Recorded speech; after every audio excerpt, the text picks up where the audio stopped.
Здравейте хора, втора част на пробване на бомбоните. Днес ще пробваме ето тези с банан.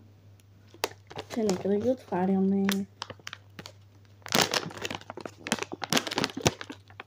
Добре, отворихме ги. Айде, защо не мога да ги отворя?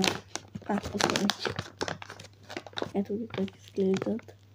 Че много се вижда, да? О, вижте ги!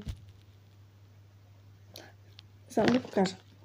На опаковката изглежда, че трябва да се бели, така че нека да пробваме. Бели, да ги пробваме наистина.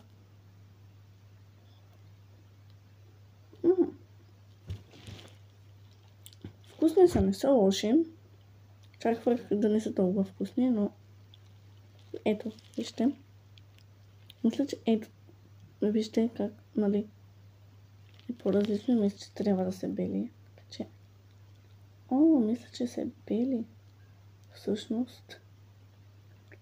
Хайде, да, бели си хора.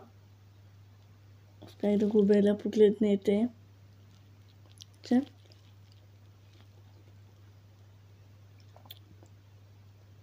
Това отвътре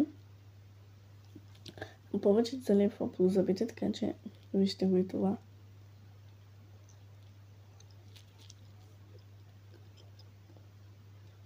Също това е по-безвкусно някак.